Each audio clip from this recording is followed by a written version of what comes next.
Welcome back to Ultimate Admiral Age of Sail. The 2nd of July 1803, a small force of rebel ships operate in our home waters for some time now. Supported by the French, the rebels attack our merchant ships in order to jeopardize our trade. This time their audacity has brought them to prepare an attack on the town of Whitehaven. These actions of terror on British soil must end once and for all. Bring your army to Whitehaven and give the rebels a good taste of British hospitality.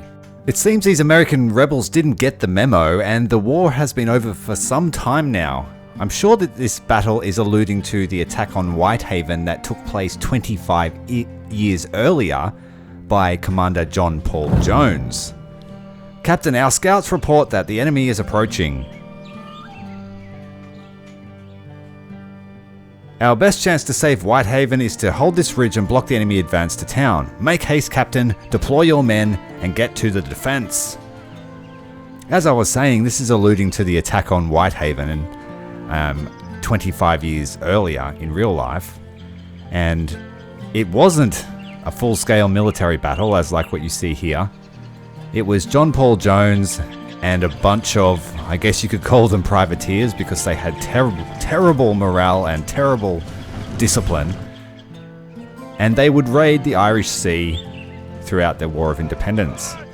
They did attack Whitehaven, attack being in quotation marks, because I believe it was 12 or so men rowed ashore and tried to set fires, but half the guys got lost in the tavern having some drinks on the way to do such a crime, and I believe one of the men from the attacking party actually went and warned the authorities that it was going to take place.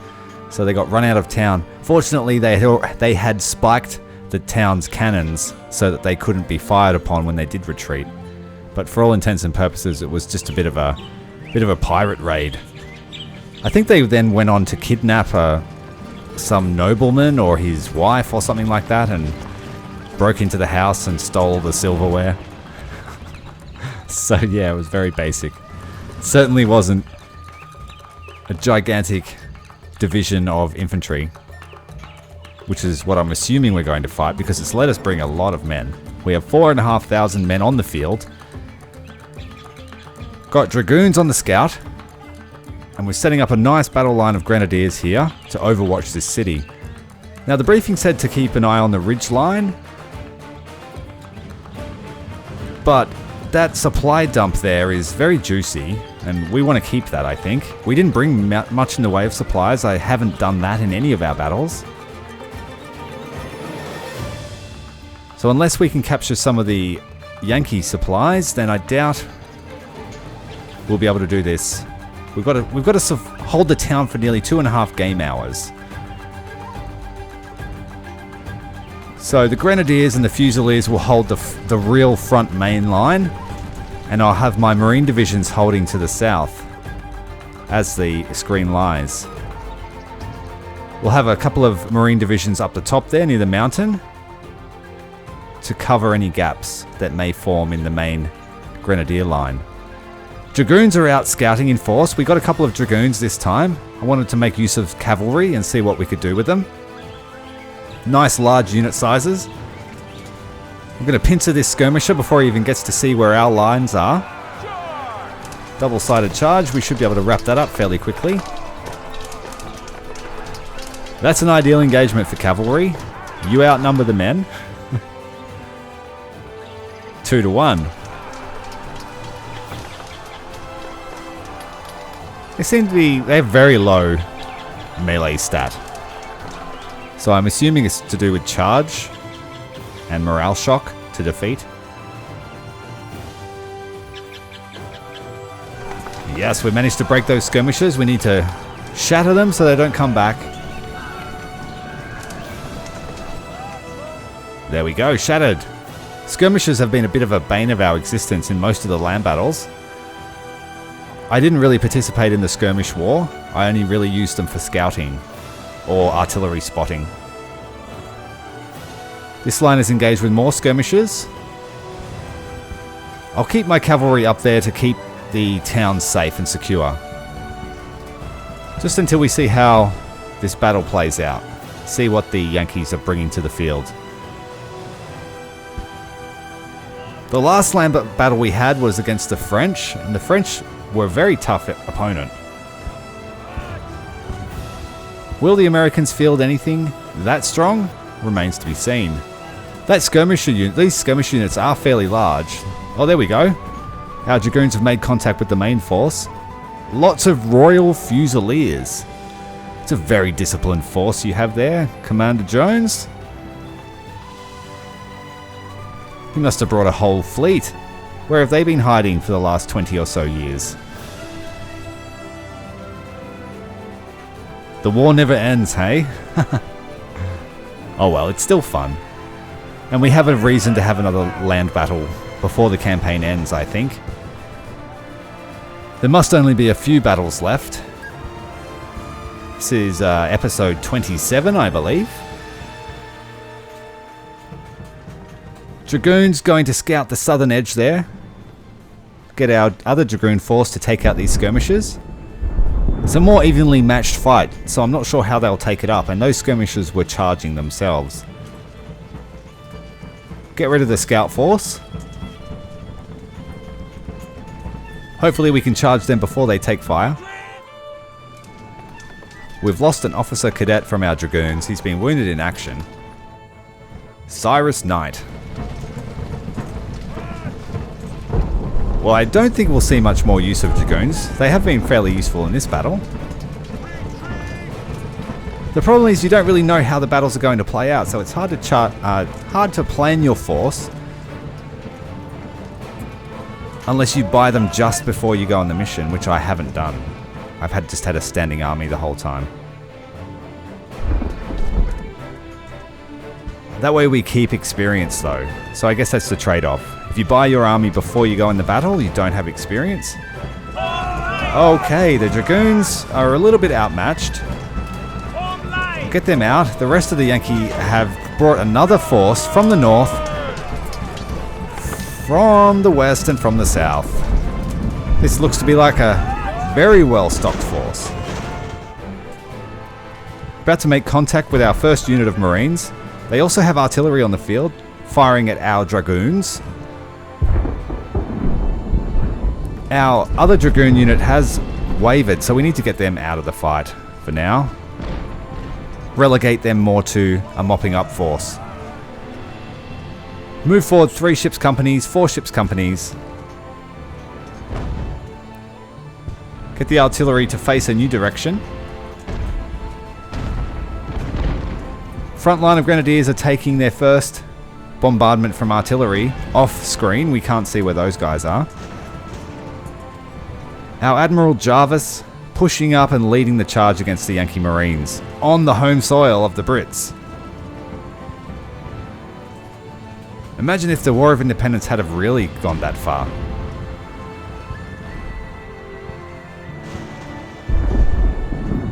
United States of Great Britain, hey?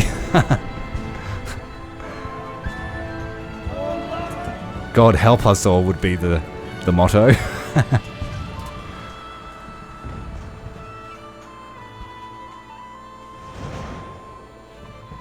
Skirmishers are fighting our front line. Our Marine divisions are taking it to them. They've got Grenadier support. We do outnumber the Americans on this wing. Artillery can see Royal Fusiliers moving through the trees, opening fire on them. All of our Marine detachments are stationary and were ready to fight, but they're not going to move and engage in that stance. So I'll bring some of those forward. We'll bring our front line up a little bit, and I'll move the supply cache up to the Northern Marines. They've seen the most fighting thus far, and we'll give them some cavalry support too. I'm pretty confident this wing can hold for a while. Alright, they've moved into the town now. That's not cool. The town has defensive emplacement, so perhaps I should move forward and seize the town. Make that the new front line. Then depending on if any reinforcements come for the Americans, I will retreat into the town and hold the town at the crossroads there. But hopefully this line holds for long enough and our supplies hold out long enough. Moving up the front line, extending it a bit, removing the double width and just making it a single line. Grenadiers are going to move forward supported by Spread's unit of Marines, but they are taking fire from cannon. The Northern forces managed to push back a unit of sailors, so we will capitalize on that and form up a more solid line. Push up the road. I think I failed to give the order there. The southern wing is pushing forward to capitalize on the momentum, bringing the whole line forward, designating them onto their individual targets. Push these Royal Fusiliers out of my town, and we need to seize those supplies. Meanwhile, the northern force is being supplied. Our grenadier unit is wavering. It must have been hit on the flank there. We'll get some supplies into their bellies and into their pouches, powder pouches. A little bit of misclicking on the micro there, trying to straighten up the lines, retreat them away. They're extending too far. This is not an offensive, it's a defensive. We just have to remain proactive when something collapses. Pushing our cavalry through the gaps in our line, hoping to get through the gaps between those Marines and sailors. Artillery is not very useful at this stage. We only have the one artillery unit, which has been our theme. We've been a mainly infantry army, running on our bellies, taking what we need from our enemies mostly. We'll push our Marines up to try and seize some momentum. Our Dragoons have managed to break those sailors, get a charge on their rear as they retreat, push my Marines up. They are still going to start facing artillery, so we'll give them support in the form of a Fusilier unit and a larger division. Grenadiers are making good ground. They're going to push into the town now, and we'll try and seize that supply depot. Dragoons are chasing the sailors away, doing nicely. Meanwhile, the southern wing is holding firm. They do have the benefit of being behind that ridge, so they are protected somewhat from cannon fire. Oh, they're actually pushing up a lot of troops that end there. Bueller and Jaeger can get back into the fight. Our Dragoons have taken some losses, but we've been managed to tie up the units that are routing, and that is invaluable. Marines have a nice orderly line. Jarvis in the center running the engagement. We need to try and push up and take these cannon. We can't give them free kills. We'll give them some supplies as support. The last of our grenadier reserves need to be brought up to this front here. It's a little bit dense over here. We are outnumbered. If I can push into the town, it may come to that I need to retreat that wing. Consolidate and have a smaller front line. These Royal Fusiliers appear to be routing, but I don't think they are. They look like they're charging. Jarvis's unit has pushed back this unit of sailors. Determination in his men's eyes, giving the Americans pause. Hardy and Levy are moving up the road, pushing hard on this artillery unit. Our front line has moved into the center of town. We will soon have those supplies under control.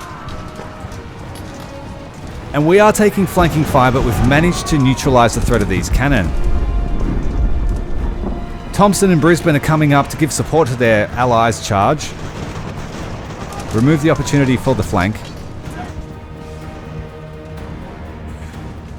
Dragoons are in a orderly fashion. Getting a little bit sweaty in the micro. Supply wagon can move into town now.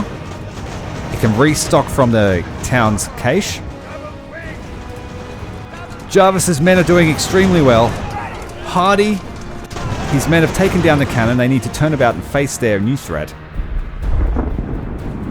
Southern line is holding remarkably well despite being outnumbered.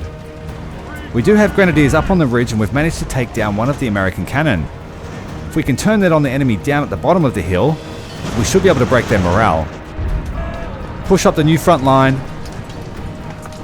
Town stocks have started to be used. The grenadiers on the walls. Retreat one line of grenadiers to get them on the fence. And put pressure on the wing, leaving a gap for our cannons to fire through. Dragoon units are in sorry state, but they have done a fair amount of work. 1-to-1 kill ratio, but they've managed to lock down skirmishes and keep the scouting away from us. We're manning the cannons, so we can put some heavier artillery onto these fleeing units. Now that the northern fight seems to have been finalized for now, we're going to move some troops back to the main town. Our cannon unit has been completely decimated. Those skirmishers that were running the cannon are running from the field. We have a defensive line in the town, so we'll move some grenadiers up on the wing to try and put some flanking pressure on them.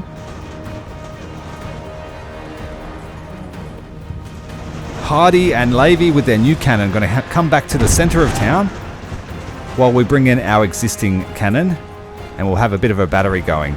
Still just over an hour of this battle in game to go. Putting flanking pressure on the Royal Fusiliers trying to come into town. This town seems to be fairly well defended.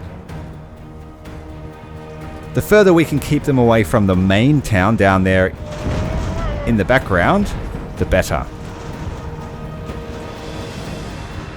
The Americans are making a bit of a push now. It may be time to retreat and set up a new defensive line.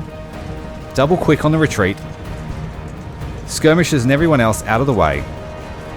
Grenadiers back. Setting up a line around the capture point and the town. If anyone tries to skirt around us and head to the main town, we'll attack them from the flank. Captain Bradley Daniels has been wounded in action. Grenadiers on the town fences are determined to hold the town. Gunpowder stocks 20% used. Okay, our southern force is starting to run low on ammo now, so we've called the retreat at the right time. But if we're not careful, we may get one of our grenadier units pinchered. But the American cannon have made their way through the forest and are now visible to us. Orderly retreat, setting up a new defensive line at the capture point. We'll move some supplies out to meet them, freshly stocked from the town supplies. Grenadiers on the wall are taking a little bit of casualties. Jarvis's unit has killed 166 men to 27 losses. Extremely good form. We'll get our dragoons into the center of town just to make sure that they're safe and can be utilized when needed. The battle sort of evolved into one front now, which is what we need. There are a few skirmisher units within our lines, but that's not to be concerned about. We also have some full units of grenadiers behind their main front line as a consequence of our hasty retreat. Artillery unit has surrendered. The grenadiers have made it back to our lines now, taking some casualties as they run. A lot of Fusiliers stacking up on the town defences. The guys on the walls are holding strong. No shortage of ammunition. These broken units have rebanded and are trying to assault their former cannon.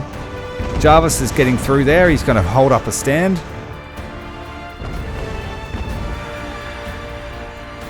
Final line is coming together.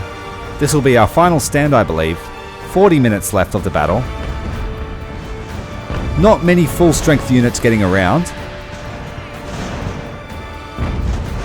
These dragoons are in sorry state, but the cannon are in worse state. We'll try and get Jarvis to fight these skirmishers, but they move much faster than his unit. We have lost our dragoons. Bring back the smaller units and move up the stronger ones. Supplies within reach of everybody. Make sure that they are. That guy is very weak. We need to merge him into another. Feels like this might be the final push. We've got a full strength unit on that side. These Marines still persisting. We'll get another unit of Marines to go and intercept them. Keep them tied up so they don't get freedom. Our lines are a little bit overlapped. We'll get this guy back. Clark, he's only got 90 men left. Get the full divisions through. I'm pretty happy with how this played out. We were quite aggressive in the initial push. That's how a counterattack should play out. And now we've consolidated back to a strong defense with the added benefit of supplies and a strong position.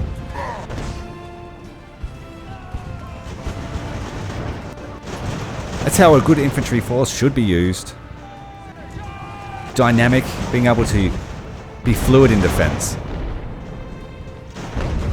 I mean, line infantry are hardly the definition of mobility, but we do our best.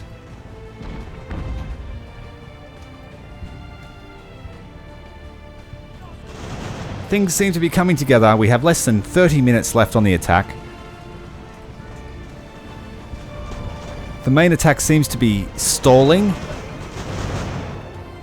Units are retreating, rallying and trying to press their attack. So we'll push forward some strong defenders who have resupplied and had a bit of a rest. These skirmishes are persisting as they have been throughout the campaign. We've managed to capture a unit of Royal Fusiliers. They have surrendered in the forest, throwing their hands up.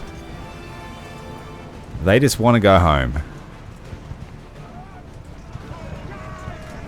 We've been yelling at them that the war's over, but they don't seem to believe us.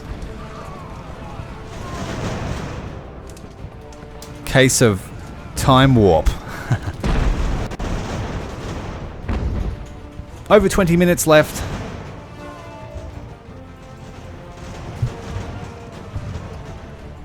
They're pushing around. Really not anything to be concerned about. We've had a bunch of surrenders and then seems that they've been turned back over to their friends, and where are they? No, there's no prisoners of war. They must have been captured back.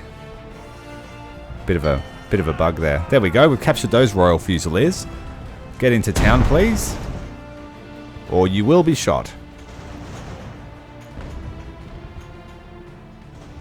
And really, the Yankees have failed in their desperate last bid for independence, despite having been granted independence 20 or so years before.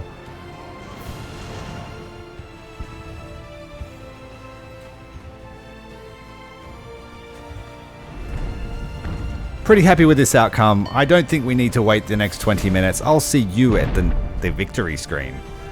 Despite the war being over for 20 years, the Americans sent 4,500 men to assault the United Kingdom, or Great Britain, I should say. We did really well. It wasn't that too hard of a battle. We were pretty proactive, and we didn't let them catch us on the back foot. The rebels got their lesson and paid a high price for their recklessness. His Majesty is very pleased. I bet he is. We just started World War 0.1. If you've enjoyed this video, make sure to tune in next time. We have about 2 or 3 missions left, I think, until the end of the campaign. Commander Tyrael, out.